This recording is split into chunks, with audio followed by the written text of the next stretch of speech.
Hey folks, I want to talk to you today about something that's really horrible about writing. And in this creative writing class, I've asked you many times to put your work up on the board and or the various boards. And weekly, people look at your work and say things about it. And sometimes you think you've written something that is brilliant, and the response has been less than ecstatic. So you go home, or you are home, and you turn off the computer and you cry a little bit, maybe, or you get to feel sorry for yourself.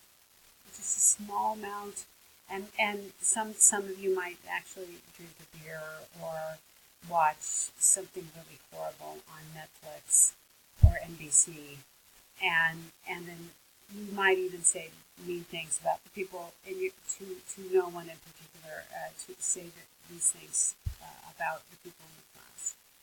So, or me, maybe I didn't like it. You're like, what a hack. She doesn't know anything. So, let me just say that I know all of these feelings, but over the years, I have developed a really, well, it's an old skin, but it's also a very thick skin. I have been rejected so many times in my writing. I have queried hundreds of agents over the years.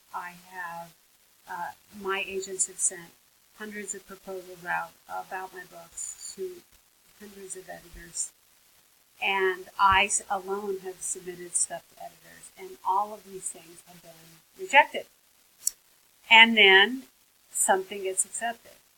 One out of every 100 or 200 things, all of a sudden I get a contract, or I get invited to teach at a writing conference. But in between those beautiful acceptances comes basically a ton of rejection.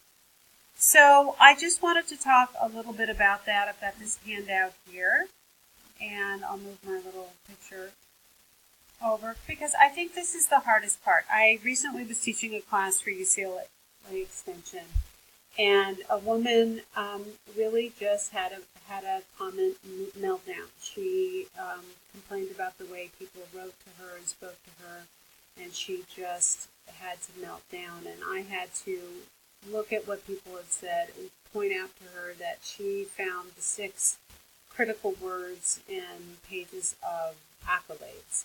And that is also normal. It kind of reminds me of when I go on ratemyprofessor.com.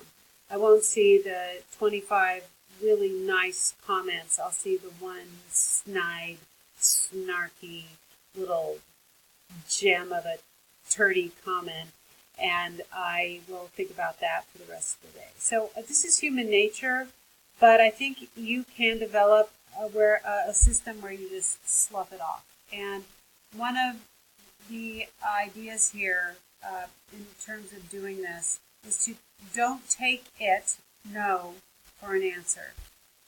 You can't, if you want to do something, you have to keep doing it until you get what you want. I hate to say this, and you do it through people telling you that what you're doing might not be so good, and you just work and work and work and work and revise.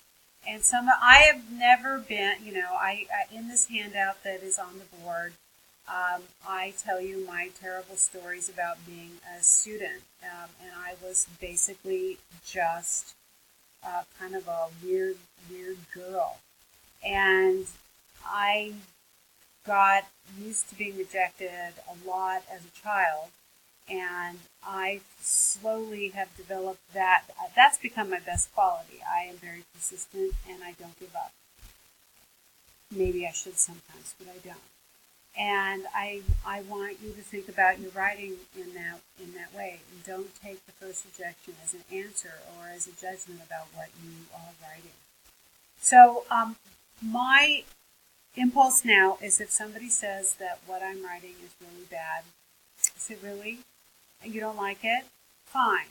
I'll make it better. I'll try harder. I'll try another magazine. I'll keep sending it out. I'll keep taking advice. I'll work on it. I'll revise. I'll edit. I'll revise. And often that works. Also, time helps. For instance, in the last few years, I have gone through my archives and finally gotten things into shape that are 20, 25 years old. Stories I wrote a long time ago that I really love. I just couldn't find the place for them. Well, they found a place.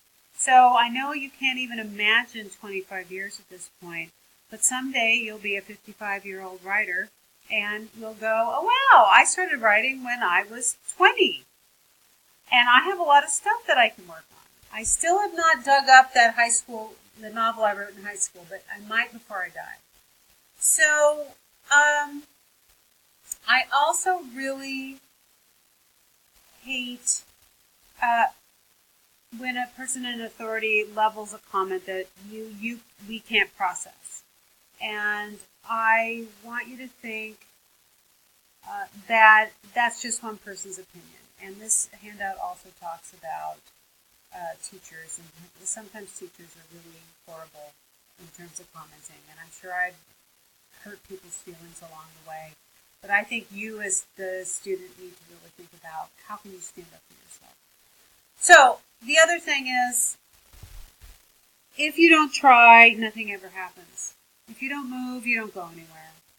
And this poem by Diane Thiel it's titled If You Don't, and it basically says that if you don't try to live, you won't live. If you don't go outside your house, if you don't call someone or send out a poem or send out an essay, if you don't go to school, if you don't try that harder class, you won't reap any of the rewards from it because you won't have tried. So I'm going to read this poem, and that'll be it for this lecture on rejection.